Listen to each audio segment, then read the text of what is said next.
I once knew this girl a long time ago. Well, not a long time ago, maybe like January through March of 25. And she looked dead ass like Zoe Kravitz. I met her on like TikTok. And like I met her on TikTok and like we just hit it off from there. I showed her my Pinterest, my phone number, a whole like all of my like social connections basically, right? Also, I just got off my shift. I don't know why I had to add that in there, but I was going through my messages and I still see her like contact photo and like contact information, even though she like, I'm pretty sure she blocked me or reblocked me because we didn't speak for a while until I sent her like a Happy New Year message type of thing. And then she actually responded. And then I think I clicked myself because I said something bad. And then we were like back to no longer talking again. You know what I mean? But that got me thinking of like what I could have maybe done differently moving forward. So then stuff like this won't happen. Like the amount of people that have blocked me is actually a lot to count. A lot of people have actually blocked me, and 95% of the time, no, actually almost all the time, it was my own doing. Like like I would just kind of either not respond a lot. Like that's what happened with that Zoe Kravitz girl. Like, bro, she looked identical to Zoe Kravitz. And I even, like her profile picture image, I took a picture of Zoe Kravitz and her face. I don't know if I should say her name in case she sees this video. I don't think she's ever gonna see this video though. Screw it, her name was Merlin. Ugh, dude. Like, that's probably one of like the biggest airballs I ever made in my life, for real. Like, and I made a lot of airballs, don't get me wrong, but like that was one of them that I'm like, damn, if I didn't mess that up that one time, we could low-key still be talking. And like the one reason why we kind of drifted apart is because like I wasn't as communicative as she wanted me to be, and I wasn't like, I guess, open and responding all the time. I'm not even gonna lie, I was just trying to be nonchalant like half the time. Half the time I was just trying to be like nonchalant type of deal, which is kind of why I wasn't like responding or acting like I wasn't there.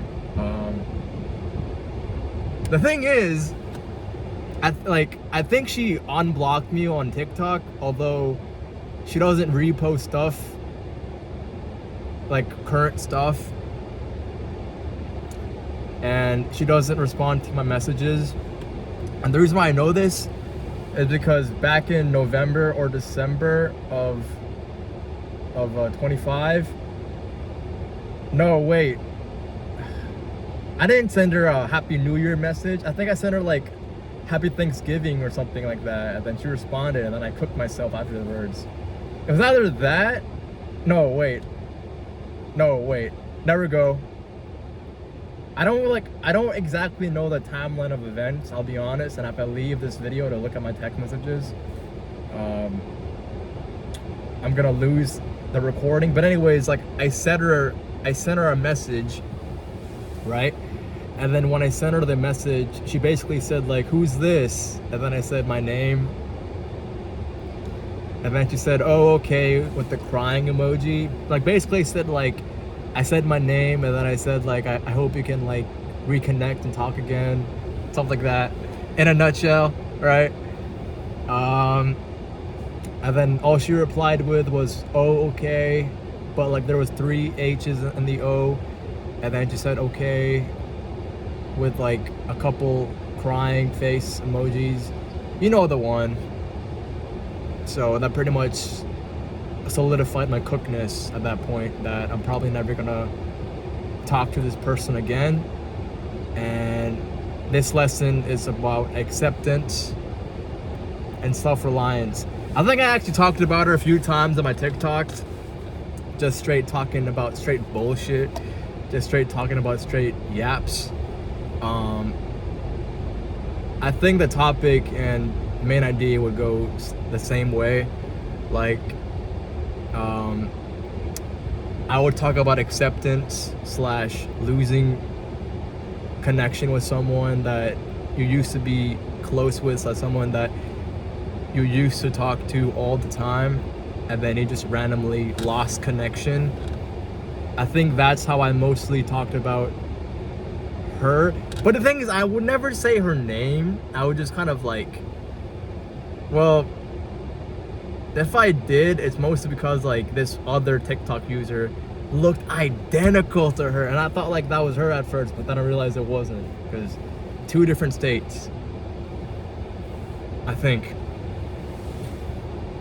But yeah, because I sent a message to my mom and she replied, and then I looked, and then the Merlin Zoe Kravitz girl was still in my phone. I haven't deleted her contact.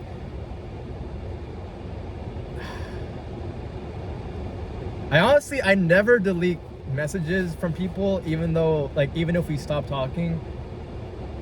To me, it's kind of like a time capsule, and it's kind of like a reminder of how far I've come, and also just like the people I talk to, and the people that helped me become this person, that shaped me as a person I am. Most people find it as like unhealthy, but I don't really read like all the messages, because at that point, then yeah, that's unhealthy behavior, like an unhealthy obsession that you need to just move on, right? I don't do that. I just, like, it's basically just there as like a digital museum in a way. It's there, like I look at it from time to time, but like I don't read every single message like it's a book, like it's a novel or something. It's just kind of there. I mean, sometimes like I glimpse and I glance at all the messages and all conversations that we used to have.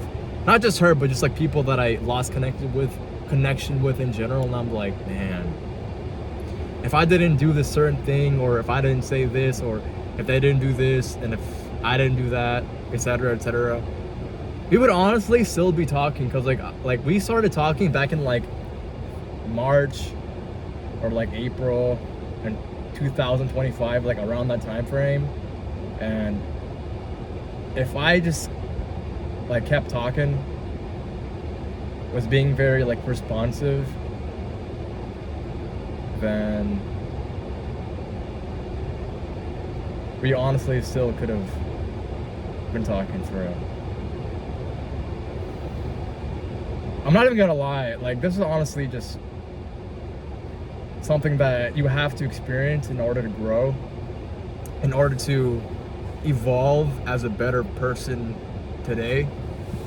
You know, evolution of mankind is needed, right?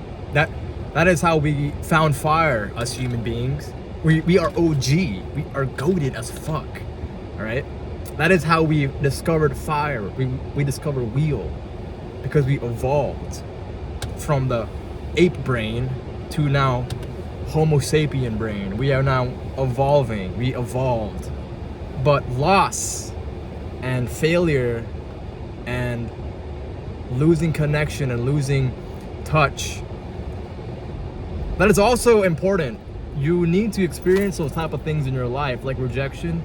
Rejection is very, very important, because it teaches you self-control. It teaches you like how to rely on yourself, right? And how to accept defeat, and how to pick yourself back up again, right? And how to find, like, I guess another one. A quote that I made to myself sophomore year of high school that fits this perfectly well, and I was talking to Natalia yesterday, which I was mentioning via the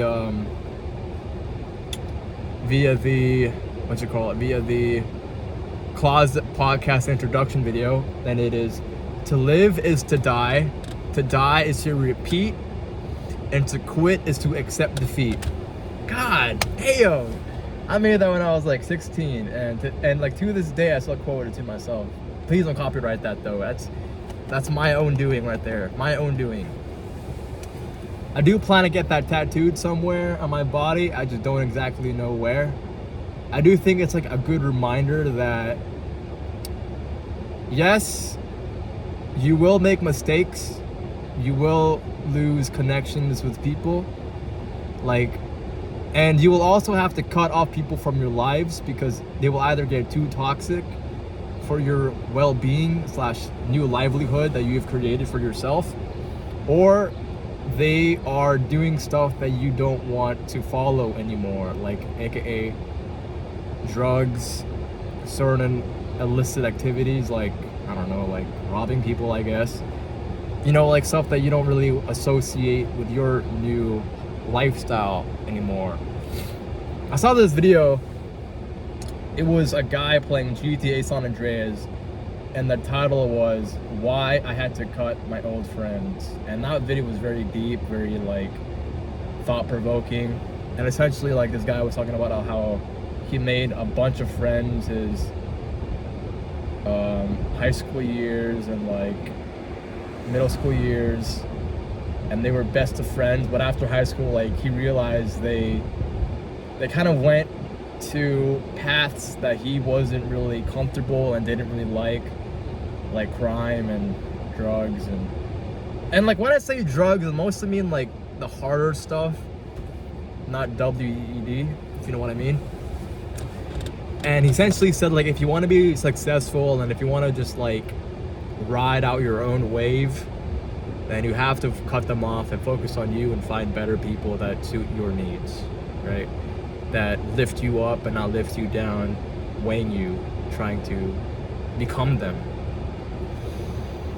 But yeah, man, I was about to leave because, like I said, I just clocked out, and my mom sent me a message.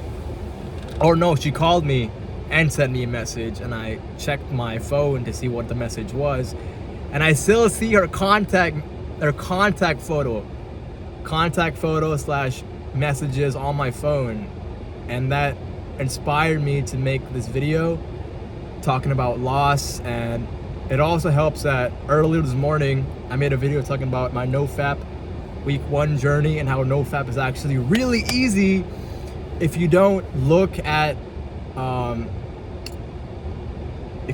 anything compromising, like no Playboy magazines / like Hustler magazines, if you know what I mean, like anything like lewd magazines, no adult videos. I like that one is already a given, but some people are like dum-dums.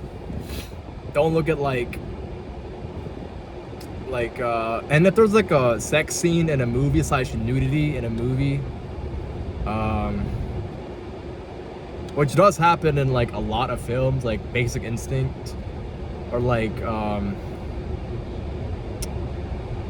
The Hot Spot 1990 with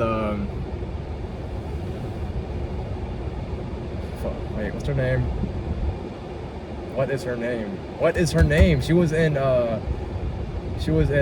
Requiem for a Dream. Jennifer Connelly, there we go. Jennifer Connelly.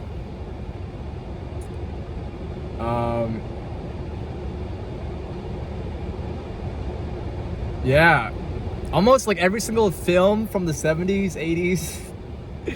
I made a joke about this to my actually, you know what, I was on a Discord call watching Born Innocent with one person. I'm not gonna say her name, but yeah. But like, I jokingly made a joke that said, and I quote, most films from the 70s and 80s / early 90s was basically just adult films, if you really think about it. Cause like the amount of like nudity and like lewd stuff in there is actually like crazy. Like American Pie, you know, a lot of stuff on there. there's also like a subreddit called like Watch It for the Plot, which is literally what the title says, like scenes/movies with nudity and or like sex scenes in it. Anne Hathaway made a movie called like Havoc. I think it was one of her debut films, and she was like fully like nude in that. So yeah, like if you watch a film with like nudity or like breasts out and stuff, and you think it'll like compromise you / make you want to like relapse in your nofap journey, I guess like fast forward it. But like if you've never watched the movie before and you like don't know if there's gonna be one, I guess just like don't think about it too hard. No pun intended. God, I don't know why I said that. But like when you're watching this scene, don't, I guess like also like close your eyes and look at a corner like you are a kid watching a movie with your parents and there's a sex scene coming on and your parents / family member makes you like look away or hide like this. Like I remember like watching movies and like whenever like there was a sex scene or like a horror movie killing scene or something, or like a killing scene in general, my parents or family members made me like hide behind my hands or like look away type of deal. I guess like to preserve my innocence type of deal.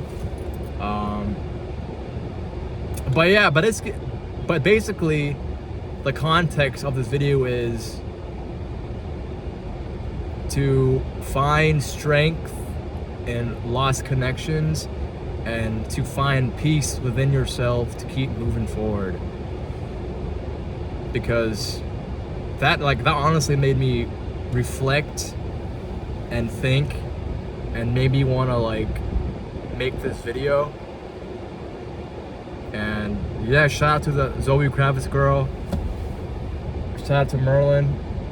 We're probably never gonna talk again, and that's something I've accepted. I'm not Elliot Roger. I just wanted to make a video for you guys.